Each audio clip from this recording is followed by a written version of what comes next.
Assalamualaikum warahmatullahi wabarakatuh. Apa kabarnya hari ini teman-teman? Khususnya teman-teman mahasiswa nih. Semoga kita selalu sehat ya. Sehat fisik dan sehat mental tentunya. Sebelumnya perkenalkan, nama saya Indah Faradila, mahasiswi Institut Agama Islam Negeri Langsa, program studi Ekonomi Syariah.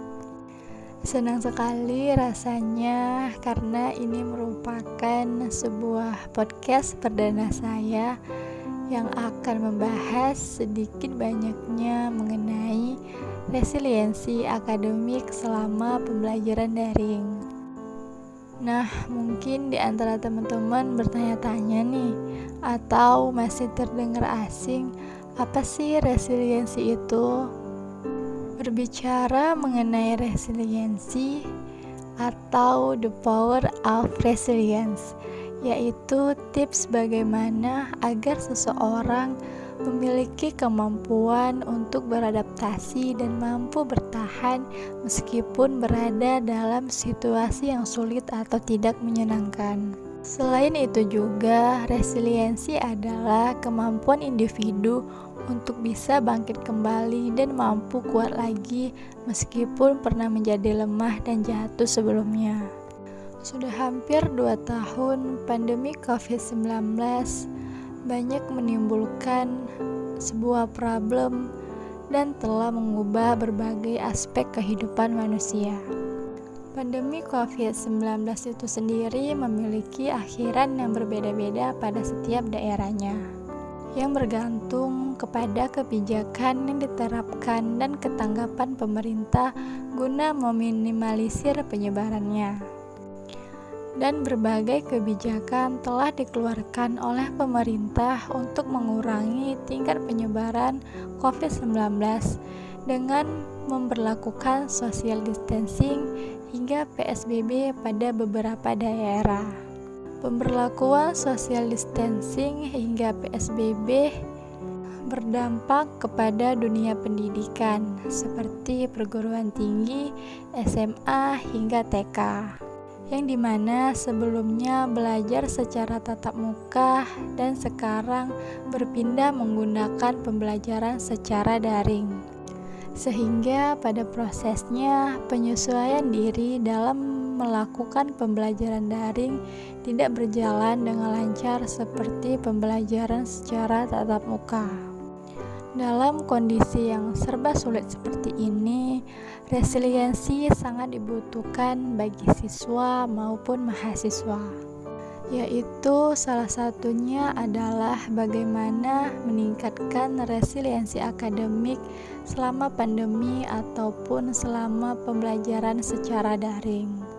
Secara umum, rata-rata resiliensi manusia itu tergolong rendah karena mereka cenderung tidak tahan terhadap tekanan atau rasa sakit serta cenderung pesimis melihat masa depan ketika mengalami situasi yang menekan dan membuat mereka terpukul. Tidak dapat dipungkiri bahwa COVID-19 menyebabkan perubahan dalam sistem pendidikan. Banyak sekali media yang memberitakan mahasiswa depresi bahkan sampai bunuh diri dengan perubahan sistem pembelajaran saat ini. Oleh karena itu, penting untuk kita agar bisa meningkatkan resiliensi akademik supaya mampu bertahan di situasi tersulit sekalipun. Nah, ada beberapa cara untuk meningkatkan resiliensi seseorang, diantaranya yaitu yang pertama, memperbanyak relasi dan hubungan baik dengan orang lain. Yang kedua, menerima perubahan. Yang ketiga, tidak memandang krisis sebuah masalah. Yang keempat, berani mengambil tindakan. Dan yang kelima, optimis dan percaya diri. Resiliensi bukanlah hal yang permanen yang tidak dapat dirubah. Semua individu memiliki kesempatan yang sama untuk meningkatkan resiliensi dalam bidang apapun, termasuk bidang akademik. Maka output yang dihasilkan pun tentunya akan baik pula. Nah, bagaimana sih tips resiliensi diri selama pandemi? Yang pertama, lakukan perawatan diri, kendalikan yang dapat dikendalikan, tetap terhubung dengan orang lain, jaga rutinitas secara fleksibel, dan keluar rumah ambil udara segar. Memang perubahan itu adalah sebuah hal yang sangat wajar dialami saat pandemi seperti ini. Kira-kira apa yang bisa kita lakukan? Salah satunya ini nih, resiliensi. Resiliensi kita perlu dipertanyakan dalam diri kita. Bagaimana kemampuan kita dalam bisa bertahan dalam kondisi setertekan apapun. Nah, kemudian ada 7 aspek pembentuk pribadi yang resilient.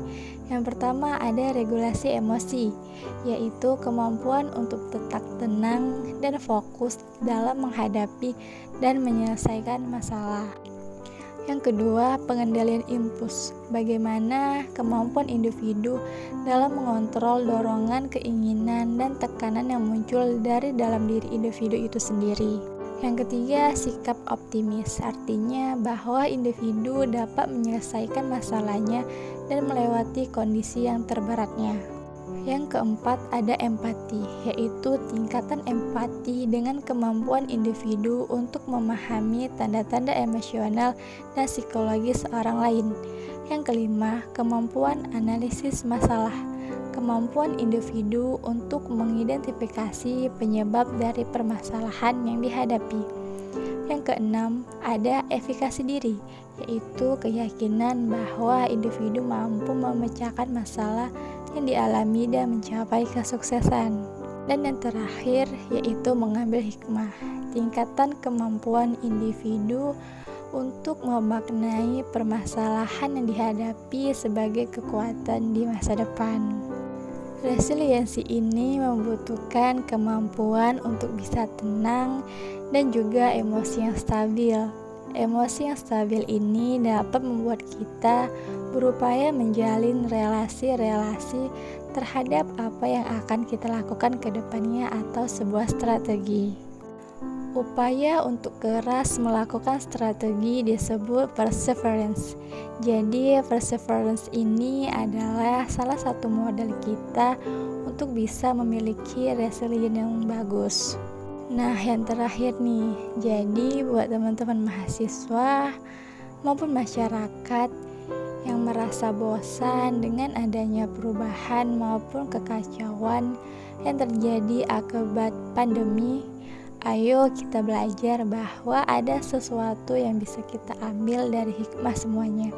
Jadikanlah momen sulit dalam hidup kita adalah momen perubahan yang membuat kita terus mau belajar dan mengembangkan diri. Sekian dan terima kasih. Assalamualaikum warahmatullahi wabarakatuh.